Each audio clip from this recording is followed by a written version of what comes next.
ఓం గం గణపతయే నమః. ఓం దుం దుర్గాయే నమః.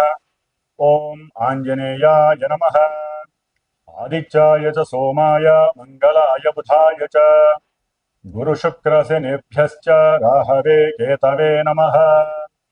ఓం జాతవేదసే సునవామసో మమరాతి యతో నిదహాతి వేదః స నః పరుషదతి దుర్గాని విశ్వానావేవ సింధుం దురితాచ్యగ్నిః. ఓం దుం దుర్గాయే నమః. ఓం రాహుగ్రహాయే నమః. ఓం అర్ధకాయం మహావీరం చంద్రాదిత్య విమర్ధనం సింహికా గర్భ సంభూతం తం రాహుం ప్రణమామ్యహం. ఈ యొక్క స్తోత్రాన్ని వీక్షించేటటువంటి వాళ్ళల్లో ముఖ్యంగా ప్రతి ఒక్కరూ దుర్గాదేవిని ఆరాధించవచ్చు.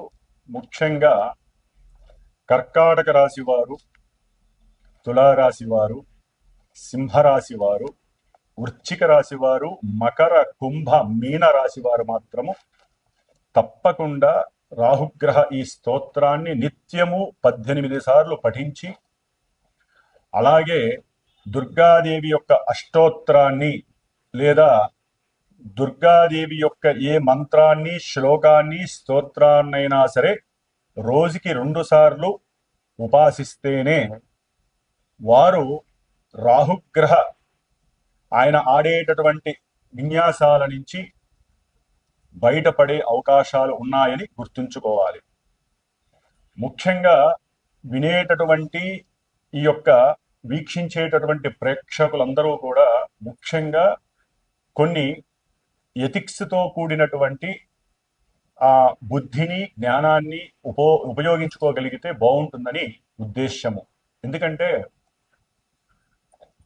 ఈ యొక్క రాహుగ్రహము అనేటటువంటిది ఒక పొగ లాంటిది, సమస్తము వాయువుతో కూడి వ్యాపించి ఉంటుంది.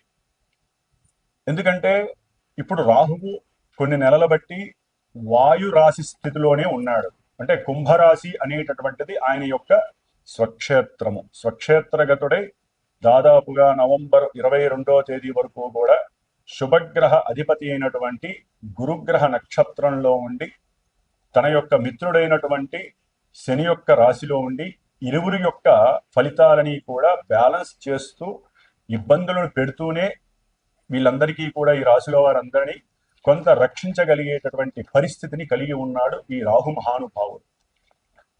ఎందుకంటే మనకి ఉన్నటువంటి నవగ్రహాలలో రాహుగ్రహానికి, కేతుగ్రహానికి కూడా ఉచ్చము, నీచము, అట్లాగే స్వక్షేత్రము, కుంభక్షేత్రము అనేటటువంటివి ఏదో మన ఋషులు కొంతవరకు ఆపాదించారే గాని వీరికంటూ ఒక ఇల్లు లేదు, వీరికంటూ ఒక సంస్థానము లేదు. వారు ఏ ఇంట్లో ఉంటే, ఏ నక్షత్రంలో ఉంటే, ఏ గ్రహాన్ని వీక్షిస్తే, ఏ గ్రహము వీరిని వీక్షిస్తే, ఏ గ్రహము వీరి నక్షత్రాలలో ఉంటే ఆ గ్రహము ఆ ఇంటి యొక్క ఫలితాలని మొత్తం వీరు లాగేసుకొని వారికి ప్రసాదించేటటువంటి అతి గొప్పవారు ఈ రాహువు మరియు కేతువు కూడా. వీరు సర్పగ్రహాలు. అంటే పూర్వజన్మల్లో కానీ ఈ జన్మల్లో కానీ ఈ రాహుకేతువులకి సంబంధించినటువంటి సర్పదేవత, అంటే అధిష్టాన దేవత సర్పములు వీరిద్దరికీ కూడా. కాబట్టి కొంతమందికి జాతకాలలో అనంతకాల సర్పయోగ దోషాలని, అట్లాగే సవ్యకాల, అపసవ్యకాల, అర్ధకాల సర్పయోగ దోషాలని, సంపూర్ణ కాల సర్ప దోషాల యోగాలని, అట్లాగే జన్మలగ్నం నుంచి కూడా 12 లగ్నాలకి వీరు లగ్నంలో ఉంటే ఏంటి, కుటుంబ స్థానంలో ఉంటే ఏంటి, తృతీయంలో ఉంటే ఏంటి, చతుర్థంలో ఉంటే ఏంటి, అంటే ఈ రాహుకేతువులు 12 లగ్నాలలో 12 రాశుల్లో దాదాపుగా 144 ప్లస్ కేతు నుంచి చూస్తే ఇంకో 144, 288 కాలసర్ప యోగ దోషాలని అనుభవిస్తూ ఉంటాము అందరము కూడా. అయితే వీరి యొక్క దశలో, అంతర్దశలో, విదశలో, సూక్ష్మ దశలో, ప్రాణదశలో వచ్చినప్పుడు, గోచారంలో వీరికి ప్రతికూలమైనటువంటి స్థానగతుల్లో ఉన్నప్పుడు మాత్రమే వీరికి అవి ఎక్కువగా ఇబ్బంది పెట్టేటటువంటి పరిస్థితులు ఉన్నాయి. మరి ఇప్పుడు ఇందాక చెప్పినటువంటి రాశుల వారికి అయితే గనక తప్పకుండా ఈ రాహుగ్రహము యొక్క ఇబ్బందులు పడేటటువంటి అవకాశాలు ఎక్కువగా ఉన్నాయి. ముఖ్యంగా ఈ రాహువు వాయుతత్వపు రాశి అయినటువంటి అట్లాగే తన యొక్క సొంత నక్షత్రమైనటువంటి శతభిష నక్షత్రంలోకి ప్రవేశించాడు నవంబర్ 23వ తేదీన. అది తన యొక్క మిత్రరాశి స్వక్షేత్ర రాశి అయినటువంటి కుంభరాశిలో ఉండటం అనేటటువంటిది ఇది నిగూఢమైనటువంటి మర్మగర్భితమైనటువంటి రాశి. కుండ అంటే కుండలో ఏమున్నాయో ఎవరికీ తెలియదు, అంత మర్మగర్భంలో ఉన్నటువంటి ఆ ఈ రాశిలో శని యొక్క లక్షణాలని, శని ఇచ్చేటటువంటి ఫలితాలని పరిపూర్ణంగా తన యొక్క అధీనంలోకి తీసుకొని మకర రాశి, కుంభరాశి. మకరం అనేటటువంటిది ప్రతి వ్యక్తి యొక్క అంటే న్యాచురల్ జోడియాక్లో మేషం నుంచి 10 కర్మస్థానము, 11 అభీష్ట స్థానము, ఈ 2 రాశులకి అధిపతి అయినటువంటి అంటే వృత్తి, ఉద్యోగ, కెరీర్ విషయాలకి సంబంధించినటువంటి విషయాలను, అట్లాగే ఎవరైతే ఏదైతే మనసులో కోరుకుంటారో ఆ విషయాలని పరిపూర్ణంగా ఇచ్చేటటువంటి రాశి. మరి అన్ని రకాలైనటువంటి లాభాలకి అంటే శరీర ఆరోగ్యము రీత్యా ధనలాభము, కుటుంబ సౌఖ్యము, అట్లాగే భార్యాభర్తల అనుకూలత, విద్యాలాభము, సంతాన యోగము, అట్లాగే ప్రతి కార్యంలో విజయలాభ సిద్ధి, వృత్తిలో ఎదుగుదల కావచ్చు, ప్రమోషన్ లెవెల్స్ కావచ్చు, మిత్రుల యొక్క సఖ్యత కావచ్చు, అట్లాగే తల్లిదండ్రుల నుంచి వచ్చేటటువంటి పూర్వార్జిత ఆస్తిపాస్తులు కావచ్చు, కోర్టు వ్యవహారాల యందు లాభస్థితులు కావచ్చు, అట్లాగే ముఖ్యంగా ఆకస్మికంగా ఒక ఇన్సూరెన్స్ పరంగా కావచ్చు, లేకపోతే వారి పెద్దవాళ్లలో ఎవరైతే చనిపోతే వారికి సంబంధించిన ఆస్తులు వీళ్ళ యొక్క ఆస్తుల్లో కలవచ్చు, భూగృహాలు వీరికి ఆకస్మికంగా రావచ్చు, ముఖ్యంగా పిత్రార్జిత లాభం కావచ్చు, లేకపోతే వీరికి గవర్నమెంట్ ఉద్యోగ లాభస్థితులు కావచ్చు, లేకపోతే ఏదైనా సరే ఒక నదీ తీరాలు కానీ పుణ్యక్షేత్రాల దర్శనము ఎప్పుడూ చేసే యోగము కావచ్చు, ఉద్యోగము వలన కలిగేటటువంటి ఉన్నతమైనటువంటి ప్రమోషన్స్ లెవెల్స్ కావచ్చు, మిత్ర లాభము, సమస్త కార్య లాభసిద్ధి, నష్టాలు కూడా లాభాలుగా మారేటటువంటి అవకాశము. ఇన్ని అవకాశాలు ఇచ్చేటటువంటి మేషాది 12 రాశుల్లో ఈ కుంభరాశి అనేటటువంటిది అభీష్ట స్థాన సిద్ధి కలిగినటువంటి లాభస్థానము. ఈ లాభస్థానంలో రాహువు కొన్ని నెలలుగా ఉన్నాడు. ఆ నెలలుగా ఉండి గురువు యొక్క నక్షత్రంలో ఉండి చాలా వరకు కొంతమందిని సేవ్ చేశాడు. కానీ ఇప్పుడు ఆయన సొంత నక్షత్రంలోకి వచ్చి ఒక్కొక్కల యొక్క అంతు చూసేటటువంటి పరిస్థితి ప్రారంభమవుతుందని చెప్పవచ్చు. ఎందుకంటే ఎవరి నక్షత్రంలో ఉండి ఎవరి అయితే అనుకూలంగా ఉంటారో శని వీనికి అనుకూలంగా ఉంటాడు. ఎందుకంటే ఇద్దరు పాపులు, ఈ ఇద్దరు పాపులు మహామిత్రులు.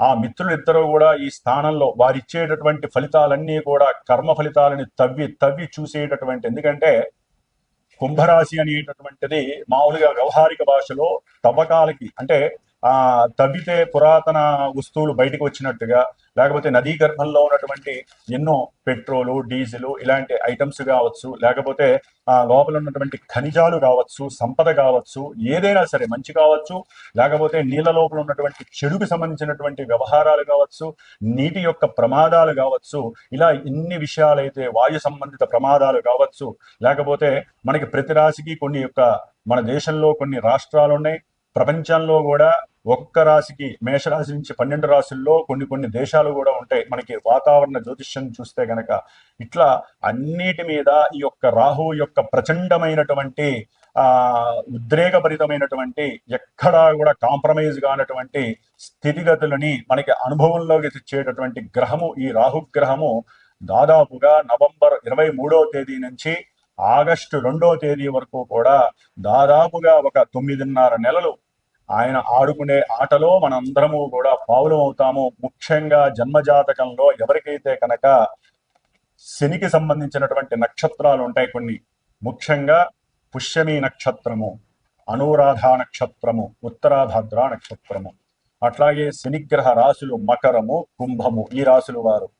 అట్లాగే రాహుగ్రహ నక్షత్రాలు ఉంటాయండి, ఆరుద్ర నక్షత్రము, అట్లాగే స్వాతి నక్షత్రము, శతభిష నక్షత్రము, అట్లాగే కుంభరాశి ఆయన ఉన్నటువంటి రాశిగతులు. వీరు ముఖ్యంగా చాలా జాగ్రత్తగా ఉండాలి. ఈ రాశుల్లో ఈ నక్షత్రాల్లో ఉన్నటువంటి అది ముఖ్యంగా సింహరాశి వారైనా సరే, లేకపోతే ఆయన వీక్షిస్తున్నటువంటి రాశుల్లో తులారాశి ఒకటి ఉంది, మిథున రాశి ఉంది, వ్యాపార రాశులు ఈ రెండు కూడా వ్యాపార రాశులు. వాయు సంబంధిత రాశులను చూస్తూ వాయు సంబంధితమైనటువంటి ఆ రాశి అయినటువంటి కుంభరాశిలో రాహు సొంత నక్షత్రంలో ఉండటం అనేటటువంటిది విమానయాన సంస్థల్లో ఎన్నో నూతన ఆవిష్కరణలు, ఎన్నో విశేషమైనటువంటి ఫలితాలు, ఎన్నో కొత్త విషయాలని కనుక్కునేటటువంటి విషయాలు జరిగే అవకాశము ఉంటుంది. అట్లాగే వీటికి సంబంధించినటువంటి ప్రమాదాలు నీళ్ళల్లో అంటే ఏదైనా ఈ యొక్క వాయు సంబంధితమైనటువంటి డ్రోన్స్ కావచ్చు, వాటి పరంగా ఇబ్బందులు కావచ్చు, విమానాలు, క్షిపణులు, రాకెట్లు ఇవన్నీ కూడా సముద్రంలో పడిపోయేటటువంటి అవకాశాలు అంటే కొన్ని విపరీతమైనటువంటి ప్రమాదాలు కలగడానికి కూడా అవకాశం ఉంటుంది. ముఖ్యంగా వ్యాపార సంబంధించినటువంటి పెద్ద పెద్ద పారిశ్రామికవేత్తలు కావచ్చు, వాటిల్లో పనిచేసేటటువంటి పెద్ద పెద్ద పోస్టుల్లో ఉన్నటువంటి ఉద్యోగస్తులు కావచ్చు, ముఖ్యంగా రాజకీయ రంగంలో ఉన్నటువంటి మంత్రులు, ప్రధానమంత్రి కావచ్చు, లేకపోతే మంత్రులు కావచ్చు, ప్రపంచవ్యాప్తంగా చెప్తున్నానండి, దేశవ్యాప్తంగా అయినా సరే ప్రధాన మంత్రులు, ముఖ్యమంత్రులు, పోర్ట్ఫోలియోస్ కలిగినటువంటి పెద్ద పెద్ద మంత్రులు ఎవరైనా సరే ఈ రాహుకి దాసోహం అనాల్సిందే. ఎవరైనా సరే ఏమాత్రం ఇబ్బందులు కలిగినా వెంటనే దుర్గాదేవికి సంబంధించినటువంటి ఎన్నో రకాల కార్యక్రమాలు చేస్తూ వారిని కాపాడుకుంటూ దేశాలను కాపాడుకునేటటువంటి పరిస్థితి కలుగుతోంది. అట్లాగే డిజిటల్ రంగంలో కొత్త ఆవిష్కరణలు కలగడానికి అవకాశం ఉంది. అట్లాగే ఈ రాహు అనేటటువంటి వాడు ముఖ్యంగా సర్ప సంబంధిత జంతువుకి సంబంధించి అంటే సర్పాలకి సంబంధించినటువంటి అధిష్టాన గ్రహము కాబట్టి మరి విషము చేత తీయబడి ఔషధాల్ని అంటే అది మందులు మనం నిత్యము కొన్ని రోగాలకి సంబంధించినటువంటి మందుల తయారీ విషయంలో కూడా ఎన్నో కొత్త నూతన ఆవిష్కరణలు జరుగుతాయి. అటువంటి విషంతో ఔషధాలను తయారు చేసే ప్రక్రియలు ఎక్కువగా పెద్ద పెద్ద పరిశ్రమలు స్థాపితమయ్యే అవకాశాలు ఉంటాయి.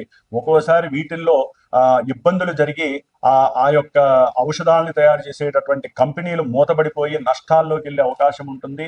లేకపోతే వీటిల్లో ఎన్నో మోసాలు దోషాలు జరుగుతున్నాయని చెప్పి అవి మూతవేయటము, వాళ్ళ మీద కేసులు పడే అవకాశం, పెద్ద పెద్ద డ్రగ్స్ కంపెనీలు ఉంటాయండి ఎన్నో. ఈ ముఖ్యంగా ఈ విష సంబంధిత ఔషధాలని అంటే విషాలతో కూడినటువంటి ఔషధాలు తయారు చేస్తారు. విషము అంటే పాము కాటేస్తే ఎంతటి ఘోరమైనటువంటి విపత్తు ప్రాణము పోతుందో ఆ విషముతోనే కొన్ని కెమికల్స్ తో అంటే రాహు అనేవాడు విషము కెమికల్స్ కి సంబంధించినటువంటి అనుసంధానకర్త కాబట్టి ఆ కెమికల్స్ తో కూడి వాళ్ళు ఐస్ అంటే ఈయన శని ఇంట్లో ఉన్నాడు కాబట్టి రిఫ్రిజిరేటర్స్ లో ఈ యొక్క మందుల్ని తయారు చేసి పెట్టి వాటిల్ని ఇంజక్షన్ల రూపకంగానో మందుల రూపకంగానో మరి మనుషులకి జంతువులకి కూడా వాడే ప్రక్రియ ఉంటుంది. కాబట్టి ఈ విషయాలలో కూడా ఎంతో ఉన్నతి కలిగే అవకాశము ఉంటుంది. దీని ద్వారా కూడా మన దేశానికి విపరీతమైనటువంటి లాభార్జన కలిగే అవకాశం ఉంటుంది. అట్లాగే ఈ రాహు అనేటటువంటి వాడు ఎదుర్కొండా ఉన్నటువంటి సింహరాశిని చూస్తున్నాడు కాబట్టి అధికార నాయకులు ముఖ్యంగా నాయకులు చాలా పర్ఫెక్ట్ గా క్రమశిక్షణాపరంగా ఎవరైతే ఉంటారో వారికి రాహుగ్రహము శనిగ్రహము ఎటువంటి ఆపదలు ఇబ్బందులు కలగనేరవు. ఏ మాత్రము కాలు జాడించినా నోరు జాడించినా లేకపోతే ప్రజలని గాని దేశాన్ని గాని ప్రపంచాన్ని శాసించాలని చూసినా అక్కడ ఎన్నో వైపరీత్యాలు జరిగి ఈ రాహు అనేటటువంటి వాడు శని అనేటువంటి వాడు చాలా నిష్కల్మషంగా ఎక్కడా కూడా వారు లోపభూయిష్టాన్ని తులారాశి వారికి పంచమంలో ఉన్నటువంటి రాహువు తన యొక్క సొంత నక్షత్రంలో మిత్ర రాశిలో కుంభం అనేటటువంటిది రాహువుకి సొంత రాశిగా భావిస్తే గనక ఈ రాహువు దాదాపుగా నవంబర్ 23, 2025 సంవత్సరం నుంచి ఆగస్టు 2వ తేదీ 2026 సంవత్సరం వరకు కూడా వీరికి పనుల యందు కొంత జాప్యము కలుగుతుంది. విద్యార్థులకి మేధస్సు అంటే తగినటువంటి బుద్ధి పోషణ, లోకజ్ఞానాన్ని మీద వీరికి ఉన్నటువంటి పర్యవేక్షణ, ఏకాగ్రత చింతనతో కూడినటువంటి ధ్యానము, యోగము, అట్లాగే శరీర అలసడికి సంబంధించినటువంటి ఏదైనా ఒక యోగాభ్యాసమో లేకపోతే ఎక్సర్సైజో వాకింగో ఇలాంటివి చేయడం ద్వారా మాత్రమే వీరికి చదువు మీద ఆసక్తి డెవలప్మెంట్ అవుతుంది. కొత్త విషయాలు నేర్చుకోవాలనే ఒక ఆసక్తి పెరుగుతుంది. దాని ద్వారా కొంతమందికి చదువు అయిపోయిన వాళ్ళకి ఉన్నతమైనటువంటి అంటే విదేశాల్లో ఉన్నటువంటి వారికి విద్యకి సంబంధించినటువంటి సరైనటువంటి ఉద్యోగ బాధ్యతలు కూడా వీరికి కీలకంగా లభిస్తాయని చెప్పుకోవచ్చు. అట్లాగే ముఖ్యంగా రాజకీయ నాయకులకి సంబంధించి ఈ యొక్క అంటే వారి కుటుంబం నుంచి వచ్చేటటువంటి వంశపారంపర్య లక్షణాలతో కూడుకున్నటువంటి ఆ యొక్క వెయిటేజ్తో కూడుకున్నటువంటి కొంతమందికి చక్కగా ఈ యొక్క రాజకీయ రంగంలో ఒక ఉన్నతి కలగడానికి అవకాశం ఉంటుంది. అట్లాగే ఎవరైనా సరే ఐరన్ మీద కానీ ఐరన్ వ్యాపారాలు చేసేటటువంటి కొన్ని సంస్థల్లో ఏదైనా ప్రాఫిట్స్ కోసం మీరు గనక డబ్బులు పెట్టుబడి పెట్టి ఉన్నా కూడా వాటిల్లో కూడా అంటే షేర్స్ కానీ అలాంటివి వేస్తుంటే కనుక వాటిల్లో కూడా కొంత లాభము కలగడానికి ఈ రాహువు మీకు దోహదపరుస్తాడు. ఎప్పుడంటే మీరు రాహుగ్రహాన్ని జపం చేయించుకోవాలి, లేకపోతే రాహుగ్రహానికి సంబంధించిన స్తోత్రాన్ని మీరన్నా చదువుకోవాలి. దుర్గాదేవికి సంబంధించి కంపల్సరీ ఒక 8 నెలలైనా సరే ఇలాంటి చండీ హోమాలు చేయించుకునే అవకాశం తీసుకోవాలి. అట్లాగే మీరు తప్పకుండా శనివారాలు ఉపవాస దీక్ష చేస్తూ ఉండాలి. ప్రతి శనివారము ఆ యొక్క దుర్గాదేవి యొక్క ప్రదక్షిణము, రావి చెట్టు యొక్క దివ్య దర్శన భాగ్యము, స్పర్శ దర్శనము చేసుకుంటే మీ యొక్క మేధస్సు అచంచలంగా ఎదుగుతుంది. అట్లాగే విద్యార్థులకి కూడా ఉన్నత పోషణ లభిస్తుంది, విద్యలో ఏకాగ్రత పెరుగుతుంది, మంచి ఉన్నతమైనటువంటి ఉద్యోగ అవకాశాలు లభిస్తాయి. ముఖ్యంగా కొంతమందికి అయితే కనుక దూర ప్రాంతాలలో వారి జాతకంలో ఏదైనా ఇబ్బందులు కలిగేటటువంటి పరిస్థితులు ఉంటే ఉన్న ఉద్యోగం పోతుంది, లేకపోతే ఇండియాకు వచ్చేసి ఇక్కడ ఏదో ఒకటి చేసుకోవాలనే ఆలోచన కలగటము ఇలాంటివి కూడా కలుగుతుంది. సంతానము వలన కొంతమందికి ఇబ్బందులు కలుగుతాయి, కొంతమందికి సంతాన లాభము కలుగుతుంది. అదంతా కూడా జాతకంలో వారి జన్మ జాతకంలో ఉన్నటువంటి సిస్టమ్ని అవలంబించి జరుగుతాయే తప్ప గోచారంలో ఇప్పుడు 5లో ఉంటే లెక్క ప్రకారం అన్ని నెగిటివే జరుగుతాయి, లాభాలు అనేవి జరగవు.